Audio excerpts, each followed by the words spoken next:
Yang ditangkap, Raja Sena memerintahkan pasukannya untuk memberi 13 hukuman secara berturut-turut sampai Tien benar-benar kelelahan dan akhirnya meninggal. Tien lalu menjalani hukuman ke-8, di mana ia dipukuli menggunakan batang tebu dengan keadaan tangan terikat rantai.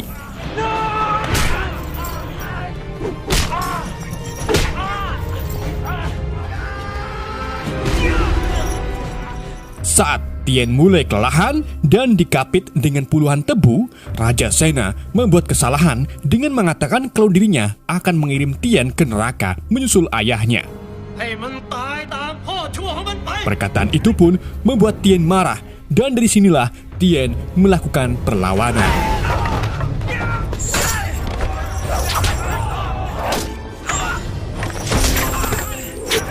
Ia menghajar para prajurit satu persatu dengan kemampuan bela dirinya.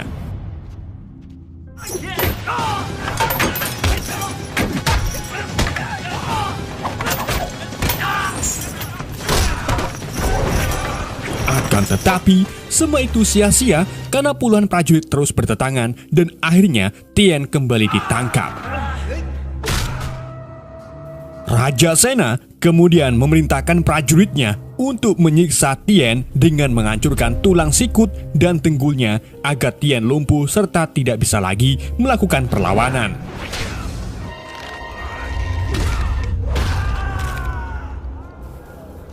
Sementara itu, di desa penari, para warga mendapatkan musibah secara mendadak, di mana musibah itu berupa kesurupan massal yang dipikir secara logika sangat tidak masuk akal. Simbah Bua sekaligus mentor Tien waktu kecil kemudian mencoba bermeditasi untuk mencari tahu penyebab kesurupan massal tersebut dan menemukan bahwa kesurupan itu disebabkan oleh seorang dukun sekaligus pendekar burung peruk bernama Buti Sangka yang sebelumnya menghajar Tien di ending film sebelumnya. Dari sinilah Simbah Bua memutuskan untuk meningkatkan keimanannya dengan berubah menjadi seorang biksu. Kita kemudian diperlihatkan Raja Sena yang terlihat mengalami halusinasi karena mendengar bisikan misterius dari Panglima Besar terdahulunya yang mengutuk Raja Sena agar kehidupannya hancur selamanya. Rupa-rupanya Raja Sena mendapatkan gelar Panglima Besar ini dengan cara yang kotor, di mana waktu dulu Raja Sena sengaja meracuni Panglima Besar dengan Endrin dan merebut posisinya. Sebelum meninggal, Panglima Besar itu mengutuk Raja Sena agar hidupnya hancur di kemudian hari nanti.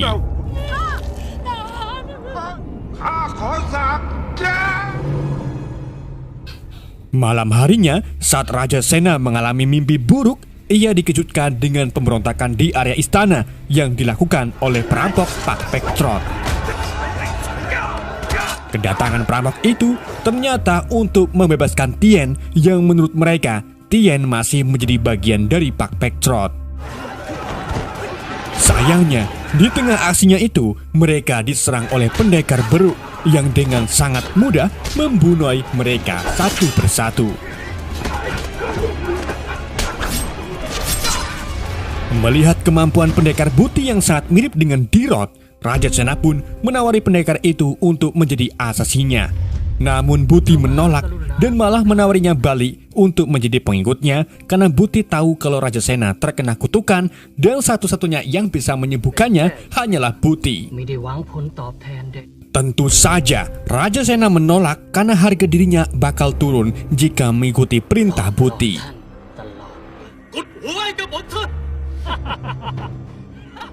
Keesokan harinya, Raja Sena mengadakan acara besar di mana acara itu diisi dengan mengeksekusi Tien. Ketika Tien hendak dieksekusi Metoi, tiba-tiba seorang komandan dari petinggi Raja Ayutthaya datang dan memberitakan bahwa Raja tertinggi Ayutthaya akan mengambil alih Tien untuk dibebaskan.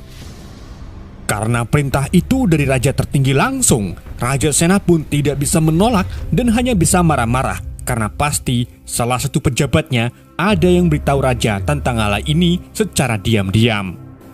ข้าได้ส่งข่าวให้มือสังหารไปจัดการเรื่อง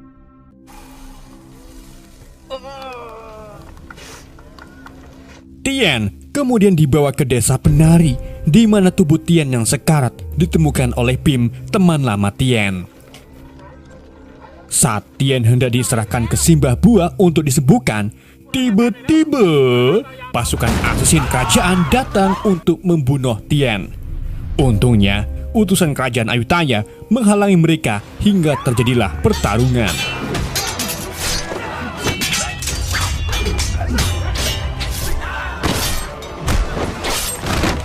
Dalam pertarungan itu, pejabat yang mengkhianati Raja Sena datang untuk menyelamatkan Tian. Namun sayangnya, pejabat itu meninggal saat berhasil mengalahkan anggota asasin terakhir.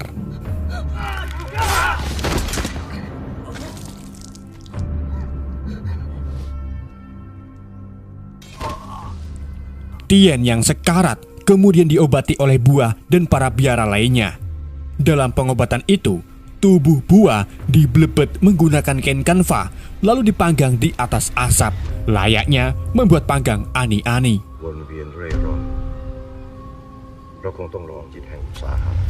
Dan untuk mempercepat penyembuhan Tian, Bua pun membuat patung Ong Bak, di mana patung itu dibuat dengan benda-benda berharga milik warga yang ikhlas memberikannya untuk Tian.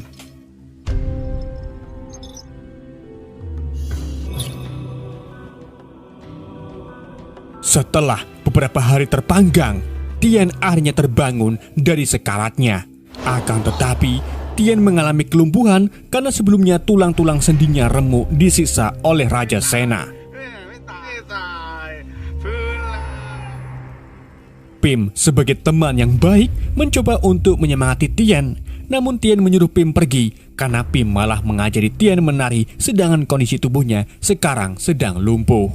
Sangat tidak sopan sekali. Apa sih?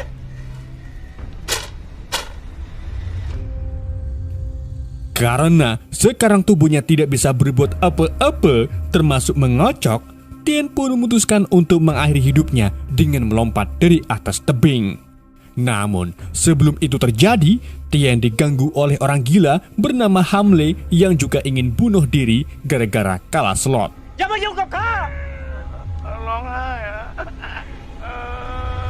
Di saat itu juga, Bua datang dan memberi pencerahan kepada Tian. Si Bua mengatakan kalau nama Tian memiliki arti terang.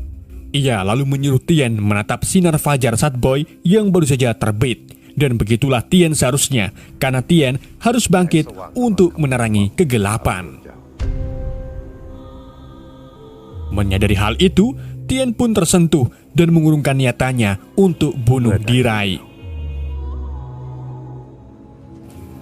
Si Bua lalu mengirim Tian ke sebuah kuil di tengah hutan dan meminta Tian untuk bermeditasi di sana guna menghilangkan pikiran-pikiran kotornya, termasuk membayangkan hidup bersama Rai Kamiki.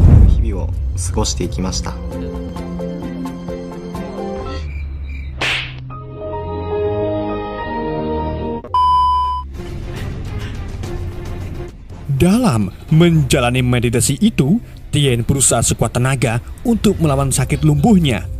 Ia sengaja memutar-mutarkan sendi-sendinya secara otodidak dan akhirnya ia pun pulih dari lumpuhnya.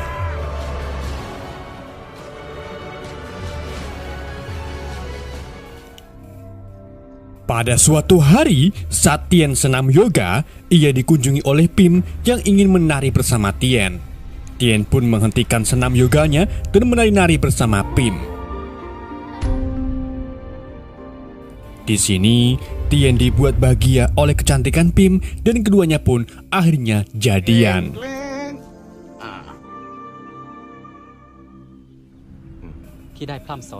Tian lalu menghadap ke Bua untuk mengucapkan terima kasih atas arahannya. Tian juga berjanji tidak akan membayangkan hidup bersama Rai Kamiki sehingga pikirannya akan selalu bersih. Dan untuk memperdalam ilmu bela diri Tian, Bua pun menyuruh Tian untuk bermeditasi dan berlatih bela diri sekali lagi. Dalam meditasi kali ini, Tien memakai krim wak doyok sehingga dagunya penuh dengan rambut. Tidak cuma itu, Tien juga menggabungkan gerakan Muay Thai dengan tari sehingga saat bertarung nanti, Tien bisa memukuli lawannya dengan gerakan pargoy.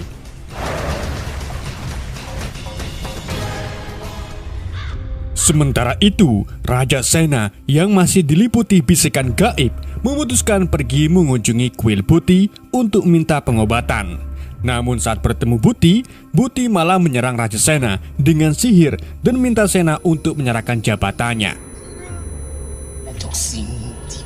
Tentu saja, Raja Sena menolak dan mencoba melawan Buti dengan pedang.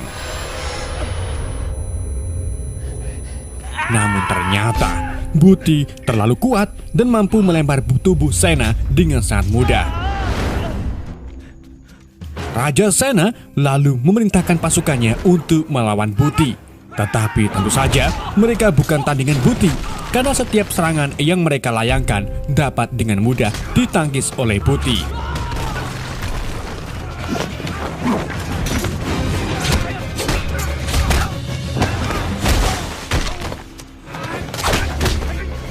Setelah mengakhiri semua pasukan Sena, Buti mengeksekusi Sena dengan memotong semangkanya.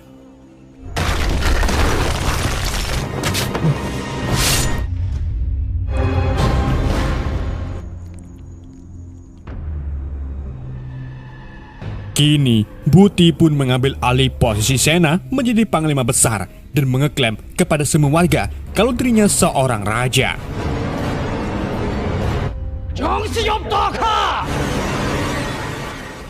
Di hari berikutnya, saat Tien sedang berlatih di bawah pohon besar, tiba-tiba ia dikepung oleh pasukan Buti yang datang untuk mengakhiri nyawa Tien.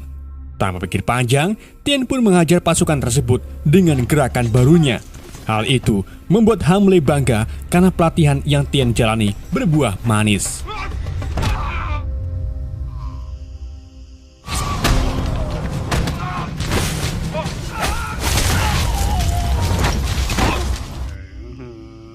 Setelah mengalahkan mereka semua, Tien segera kembali ke desa dan mendapati bahwa semua warga telah diambil oleh pasukan Buti. Tien juga diserang oleh puluhan prajurit yang datang kembali untuk menghentikan Tien.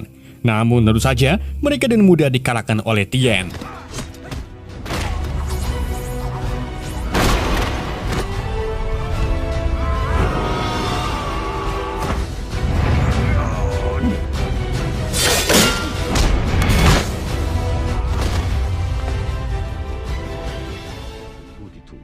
Setelah mengalahkan mereka, Tien menghadap ke Bua yang ternyata masih hidup. Bua lalu menugaskan Tien untuk melawan mereka. Namun sebelum itu, Bua memberi pesan penting kepada Tien, yaitu sarapanlah terlebih dahulu. Sementara itu, di istana, Buti memerintahkan prajuritnya untuk menyiksa para warga guna membangun gedung Burj Khalifa. Buti juga memerintahkan prajuritnya untuk menyembelih gajah, di mana darahnya dikonsumsi oleh Buti sebagai asupan tenaganya. Di saat itu juga, Tien datang, yang membuat Buti terkejut dan bahagia karena akhirnya ada orang yang mungkin bisa menandingi kekuatannya.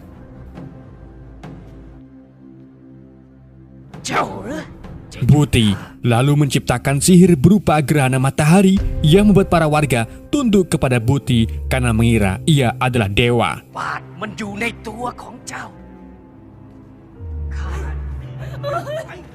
Tidak cuma itu, Buti juga dengan tega mengakhiri nyawa Pim yang membuat Tien marah dan akhirnya turun ke lapangan untuk bertempur melawan prajurit Buti.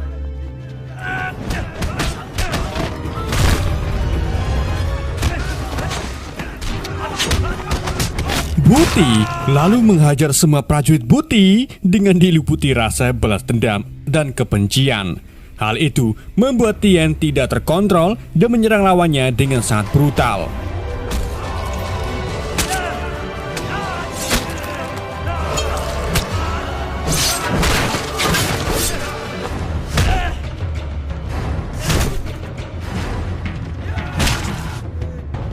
Saat Tien melempar patung Garuda dengan seekor gajah, tiba-tiba Buti melemparkan tombak ke tubuh Tien yang membuat Tien defeat.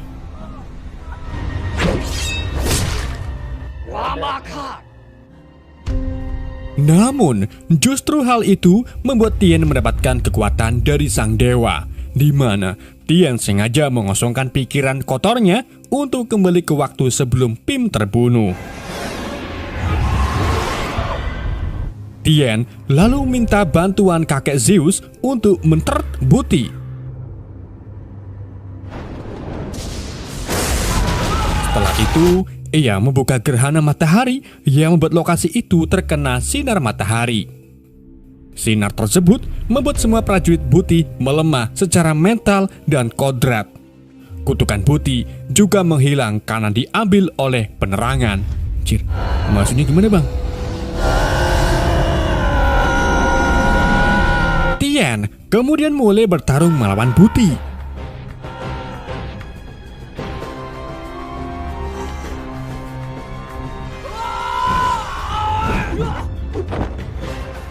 Dalam pertarungan itu, Tien menggunakan gerakan Pargoy yang membuat Buti kewalahan.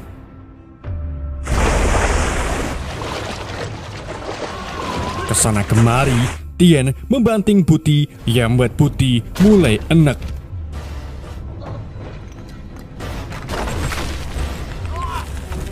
Buti akhirnya berhasil menendang Tien, kemudian dilanjut dengan melempar lembing ke arah Tien. Tetapi lembing itu berhasil ditangkap oleh Tien.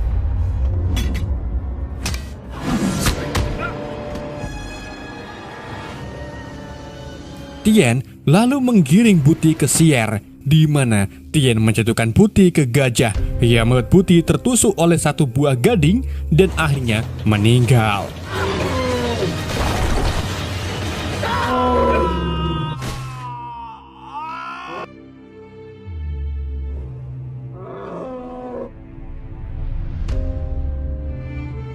Setelah kekalahan Buti, para warga pun kembali menyembah Ong Bak.